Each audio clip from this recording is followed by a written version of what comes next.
Dear student, हमारे study channel the lifeline coaching centre में आप सभी का एक बार फिर से बहुत बहुत स्वागत है। आइए आज की इस क्लास में हम देखेंगे class 10th subject science chemistry से चैप्टर नंबर 2 जो कि है हमारा एसिड बेसिस एंड सॉल्ट्स, अम्ल क्षार एवं लवण। इस सेशन में हम लोग आज के इस क्लास में हम लोग कुछ इम्पॉर्टेंट क्वेश्चन जो अभी तक पढ़ चुके हैं उसके आधार पर कुछ इम्पोर्टेंट क्वेश्चन को हम करेंगे। ठीक है, तो चलिए शुरू करते हैं आज का ये क्लास में। ध्यान से देखेंगे, समझेंगे और फिर इसको नोट करेंगे और याद करेंगे। तो आज हमें पढ़ना है क्या भाई? तो पढ़ना है क्या भाई? कुछ महत्वपूर्ण प्रश्न हमें पढ़ना है, कुछ महत्वपूर्ण प्रश्न, जिसमें प्रश्न क्रमांक 1 है हमारा, पीतल एवं तांबे के बर्तनों में दही एवं खट्टे पदार्थ को क्यों नहीं रखने चाहिए। ठीक है, सवाल बड़ा ही मस्त है। क्या है भाई? तो कह रहा है कि दही एवं खट्टे पदार्थ को तांबे या पीतल के बर्तनों में नहीं रखने चाहिए, क्यों? तो मैं बता दूं कि ये जो रीज़न है कि क्यों नहीं रखा जाता है, तो उसका बड़ा कारण ये होता है कि जो भी चीज़ें खट्टी होती हैं, चाहे वो दही हो या कुछ और, वो सभी जो है अम्लीय होती हैं। और हमने आपको पहले भी बताया है कि अम्ल क्या होते हैं? स्वाद में खट्टे होते हैं। ठीक है, यानी कि खट्टी चीज़ें हो या दही हो, ये सभी जो है खट्टी चीज़ों में जो है अम्ल पाया जाता है ना, यानी कि वे अम्लीय होते हैं। और जब एक अम्ल धातु के साथ अभिक्रिया करता है, किसी भी धातु के साथ अभिक्रिया करता है, तो वह अभिक्रिया करके करता क्या है भाई? तो हाइड्रोजन गैस रिलीज करता है, हाइड्रोजन गैस उत्पन्न करता है। अब देखिए, ये हाइड्रोजन गैस उत्पन्न करता है और भी चीज़ें बनाता है। तो जब ये रिएक्ट करता है धातु के साथ, तो बहुत सारी चीज़ें बनाता है और हाइड्रोजन गैस को भी रिलीज करता है। तो जब हम खट्टे पदार्थ को या दही को उस बर्तन में रखते हैं जो किसी धातु का बना होता है, उसमें जब रखते हैं तो वो जो अभिक्रिया करके कुछ चीज़ें उत्पन्न करता है, जिसके कारण जो है अगर हम उस बर्तन में किसी भी खट्टे पदार्थ को रखते हैं, तो उस पदार्थ को जो है वह संक्षारित कर देता है। कौन संक्षारित कर देता है? जो रिएक्शन के बाद उत्पन्न होता है हाइड्रोजन गैस और भी जो चीज़ें बनती हैं, वो क्या करती हैं कि इन खट्टे पदार्थों को जो है संक्षारित कर देती हैं, यानी कि वो उसे खराब कर देती हैं। और यही कारण है कि उसको जो है तांबे या पीतल या किसी भी धात्विक बर्तनों में जो है जनरली हम उसको नहीं रखते हैं। ठीक है, खट्टे पदार्थों को जो है धात्विक तांबे और पीतल के बर्तनों में जो है, धातु के बर्तनों में जो है हम नहीं रखते हैं। चलिए तो समझते हैं क्या लिखा है आंसर में।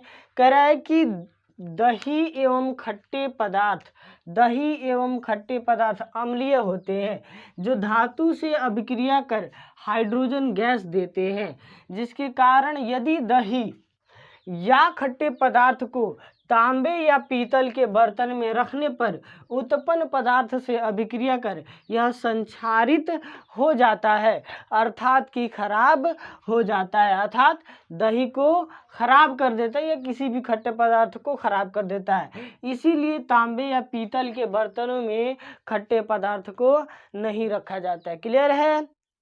आई होप समझ में आया है, कोई विशेष चीज़ नहीं है। बस याद रखेंगे कि भाई खट्टे पदार्थ अम्लीय होते हैं, धातुओं से अभिक्रिया कर हाइड्रोजन गैस बनाते हैं, जिसके कारण जो है तांबे या पीतल के बर्तनों में खट्टे पदार्थ को रखने पर उत्पन्न पदार्थों से अभिक्रिया कर संक्षारित कर देते हैं, जिसके कारण जो है हम खट्टे पदार्थों को जो है तांबे या पीतल के बर्तनों में नहीं रखते हैं। क्लियर है? चलिए क्वेश्चन नंबर 2 है हमारा, क्या भाई? धातु के साथ अम्ल की अभिक्रिया होने पर सामान्यतः कौन सी गैस निकलती है? भाई तो अभी हमने बताया धातु अम्ल के साथ अभिक्रिया करता है तो क्या निकलता है? हाइड्रोजन गैस निकलता है। एक उदाहरण द्वारा समझाइए, इस गैस की उपस्थिति की जांच कैसे करेंगे ये भी बताइए। चलिए तो आंसर को ध्यान से समझेंगे। धातु के साथ अम्ल धातु के साथ अम्ल की अभिक्रिया होने पर सामान्यतः हाइड्रोजन गैस निकलता है। अभी हमने पिछले क्वेश्चन में भी बताया कि धातु जब अम्ल से अभिक्रिया करता है तो क्या करता है भाई, हाइड्रोजन गैस निकलता है। तो यहाँ भी क्या हुआ, हाइड्रोजन गैस निकलता है। जैसे कि एग्जाम्पल के तौर पे देख ले, हमने यहाँ पे लिखा जिंक जो कि धातु है और H2SO4 यानी सल्फ्यूरिक एसिड जो कि एक अम्ल है। ठीक है, जब ये एक दूसरे से अभिक्रिया करता है तो यहाँ से ये H2 को जिंक जो है विस्थापित कर देता है और सल्फर के साथ जो है खुद जाकर ZnSO4 यानी जिंक सल्फेट बना लेता है और साथ ही साथ क्या करता है, हाइड्रोजन गैस रिलीज करता है। और ये हाइड्रोजन गैस रिलीज करता है। अब इसकी पहचान क्या है कि भाई ये हाइड्रोजन गैस रिलीज करता है। ठीक है, तो इसके लिए हम क्या करते हैं भाई, तो इसकी पहचान ये है कि जब हम किसी जलती हुई वस्तु को, या संठी कहते हैं जिसको हम, है ना, जलती हुई कोई लकड़ी का टुकड़ा या फिर कुछ भी जलावन की चीज़ें जो है अगर जल रही हैं और उसके पास अगर हाइड्रोजन गैस को ले जाएंगे, यानी हाइड्रोजन गैस को जब जलती हुई किसी जलावन के पास जो है हम लेके जाएंगे, संठी के पास लेके जाएंगे जलती हुई चीज़ों के पास लेके जाएंगे तो उसमें जो है फटफट की आवाज़ आने लगती है। हाइड्रोजन गैस के संपर्क में जब भी कोई जलावन की वस्तु आती है तो वह फटफट की आवाज़ करने लगती है। और इसीलिए जब हम हाइड्रोजन गैस को जलती हुई संठी के पास ले जाएंगे, अगर उसमें से फटफट की आवाज़ आने लगी जलते समय तो कहेंगे कि निकलने वाला गैस, यानी इस अभिक्रिया में निकलने वाला गैस जो है क्या है भाई, तो वो हाइड्रोजन गैस है। तो देखिए हमने लिखा क्या है, जब जलती हुई संठी को निकलती हुई गैस के पास ले जाया जाता है तो वह फटफट की आवाज़ करने लगती है। इससे स्पष्ट होता है कि निकलती हुई गैस जो है क्या है भाई, तो हाइड्रोजन गैस है। याद रखेंगे, जब किसी जलती हुई संठी के पास निकलती हुई गैस को ले जाएंगे तो उस संठी से जो है फटफट की आवाज़ आने लगती है। इससे स्पष्ट होता है कि वह गैस क्या है भाई, तो हाइड्रोजन गैस है। ठीक है, इसका प्रयोग आप करके देख सकते हैं, लेकिन सबसे मुश्किल चीज़ होता क्या है भाई, तो ये सारी चीज़ें व्यवस्था करना, लाना, और कुछ नहीं। और लॉकडाउन की स्थिति में तो और मुश्किल है। जिंक, सल्फ्यूरिक एसिड, ये सभी लाकर रिएक्शन कर कर हम इस चीज़ को देख सकते हैं। लेकिन ये है थ्योरी को क्लासेस, ये कोई प्रैक्टिकल क्लासेस नहीं है। बस यहाँ पे समझेंगे, कभी मौका मिला तो हम इस चीज़ को लैब में करके देख सकते हैं। चलिए नेक्स्ट क्वेश्चन कह रहा है कि कोई धातु यौगिक ए तनु हाइड्रोक्लोरिक अम्ल के साथ अभिक्रिया करता है तो बुदबुदाहट उत्पन्न होता है। इससे उत्पन्न गैस जलती हुई मोमबत्ती को बुझा देती है। यदि उत्पन्न यौगिक में से एक कैल्शियम क्लोराइड हो तो इस अभिक्रिया के लिए संतुलित रासायनिक अभिक्रिया लिखें। चलिए, तो सबसे पहले तो सवाल उठता है कि भाई कौन सा यौगिक होगा जिसके साथ हाइड्रोक्लोरिक एसिड का रिएक्शन कराएंगे तो वह जो है एक बुदबुदाहट उत्पन्न करेगा और साथ ही साथ उससे एक गैस उत्पन्न होगा जो कि जलती हुई मोमबत्ती को बुझा देगा। तो सबसे पहला बात कि जलती हुई मोमबत्ती को बुझाने के लिए क्या चाहिए भाई, तो कार्बन डाइऑक्साइड। क्लास 8 में आप पढ़े होंगे कि जलती हुई मोमबत्ती को अगर हम फूंक मारते हैं तो वो बुझ जाता है। कारण अगर हम उसको खुले में छोड़ देते हैं और एक रूम में जलाकर छोड़ देते हैं, वो जलते रहता है। हवा चलता है, नॉर्मल हवा वहाँ भी है, लेकिन जो है वो बुझता नहीं है। या फिर हवा थोड़ा तेज़ भी हो फिर भी वो जल्दी बुझता नहीं है। लेकिन अगर हम फूंक मारते हैं तो वो क्या होता है, जल्दी से बुझ जाता है। ये आप क्लास 8 में पढ़े होंगे। तो इससे क्या होता है भाई, तो असल बात ये होती है कि जलती हुई मोमबत्ती जो है कार्बन डाइऑक्साइड से प्रभावित होती है और जल्दी से जो है बुझ जाती है ना। इसलिए जो है हम फूंक मारते हैं तो हम तो कार्बन डाइऑक्साइड छोड़ते हैं, और कार्बन डाइऑक्साइड जब हम छोड़ते हैं तो वह मोमबत्ती को आसानी से बुझा देता है। मीन्स कि यहाँ पे एक ऐसा यौगिक चाहिए जो धातु के साथ अभिक्रिया करके कार्बन डाइऑक्साइड गैस निकाले और साथ में आपको कैल्शियम क्लोराइड निकाले।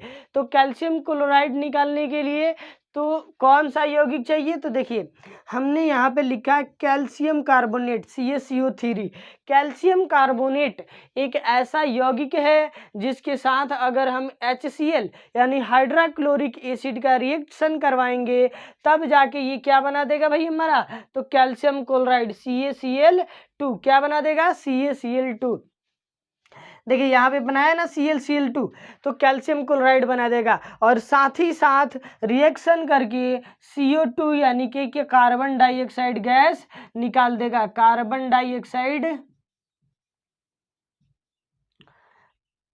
डाइऑक्साइड गैस निकालेगा।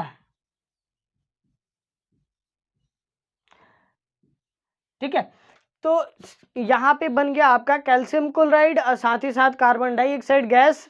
ठीक है, और साथ ही साथ जल भी निकलता है जो कि अलग हो जाता है। ठीक है, तो इस तरह से जो है अगर कार्बन डाइऑक्साइड गैस रिलीज होता है तभी जाकर जो है वह जलती हुई मोमबत्ती को बुझा सकता है। तो उसके लिए यौगिक ए कौन हो गया भाई, तो यौगिक एक कैल्शियम कार्बोनेट हो गया और बन करके रिएक्शन करके जो है CaCl2 कार्बन डाइऑक्साइड और जल का निर्माण किया और इसमें कार्बन डाइऑक्साइड गैस जो है वो जलती हुई मोमबत्ती को बुझा देगा। ठीक है, तो ये रहा हमारा एक अभिक्रिया जो आपके इस क्वेश्चन के लिए सटीक बैठता है। ओके, चलिए तो देखते हैं कुछ और क्वेश्चन और समझते हैं उन चीज़ों को, करते हैं इसको रफ, बढ़ते हैं आगे। तो आइए नेक्स्ट क्वेश्चन हम देखते हैं। क्वेश्चन है हमारा HCl HNO3 आदि जलीय विलयन में अम्लीय अभिलक्षण क्यों प्रदर्शित करते हैं जबकि अल्कोहल एवं ग्लूकोज जैसे यौगिकों के विलयनों में अम्लीयता के अभिलक्षण नहीं प्रदर्शित करते, क्यों, है ना। समझना है हमें कि HCl HNO3 आदि के विलयन जो होते हैं उनका जलीय विलयन अम्लीय अभिलक्षण प्रदर्शित करता है जबकि अल्कोहल एवं ग्लूकोज जैसे यौगिकों के यौगिक जो है के विलयन जो होते हैं वह अम्लीय अभिलक्षण गुण को प्रदर्शित नहीं करते हैं, ऐसा क्यों। तो देखिए असल बात है कि वह पदार्थ अम्लीय गुणों को प्रदर्शित करता है जिसके जलीय विलयन में हाइड्रोजन आयन पाया जाए, यानी वह यौगिक जिसका जलीय विलयन हाइड्रोजन आयन देता हो उसमें अम्लीय अभिलक्षण पाए जाएंगे, जबकि वह यौगिक जिनमें अम्लीय अभिलक्षण नहीं पाए जाते हैं उनमें वह यौगिक जिनका जलीय विलयन हाइड्रोजन आयन नहीं देता है वह यौगिक जो है अम्लीय अभिलक्षणिक गुण को प्रदर्शित नहीं करेंगे। ठीक है, देखेंगे हम क्या लिखे हैं। HCl HNO3 आदि का जलीय विलयन जो होता है जलीय विलयन में अम्लीय अभिलक्षण प्रदर्शित करते हैं क्योंकि ये जल में विघटित होकर यानी जल में घुल कर जो है hydrogen ion H+ charge hydrogen ion देते हैं, इसलिए अम्लीय अभिलक्षण प्रदर्शित करते हैं, जबकि अल्कोहल एवं ग्लूकोज जल में विघटित होकर हाइड्रोजन आयन नहीं देते हैं, इसलिए अम्लीय अभिलक्षण को प्रदर्शित नहीं करते हैं। ओके, कंफर्म है। चलिए नेक्स्ट क्वेश्चन हम देखते हैं। अम्ल का जलीय विलयन विद्युत का चालन करता है, क्यों। देखिए विद्युत का चालन करने के लिए कोई भी जलीय विलयन विद्युत का चालन करेगा यदि उसके जलीय विलयन में हाइड्रोजन आयन पाया जाता है। ठीक है, जो H+ चार्ज को देगा उसमें जो है आपको उसका वह जलीय विलयन जो होगा वह विद्युत का चालन करेगा और जिस जलीय विलयन का में जो है H+ चार्ज नहीं मिलेगा उसमें जो है आपको विद्युत का चालन नहीं होगा। चलिए देखिए लिखे आंसर में हमने कि अम्ल का जलीय विलयन हाइड्रोजन आयन देता है। क्या देता है भाई, अम्ल का जलीय विलयन हाइड्रोजन आयन यानी H+ चार्ज को देता है।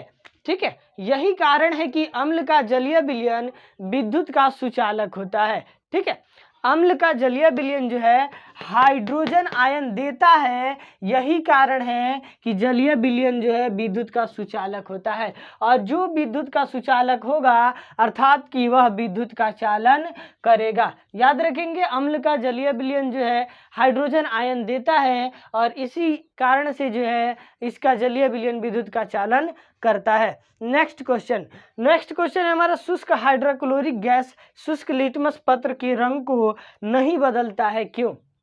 है ना। तो आप समझिएगा इस क्वेश्चन को कि शुष्क हाइड्रोक्लोरिक मतलब कि शुष्क मतलब होता है सूखा हुआ, ठीक है। शुष्क हाइड्रोक्लोरिक गैस हाइड्रोजन आयन उत्पन्न नहीं करता है। भाई क्या करता है?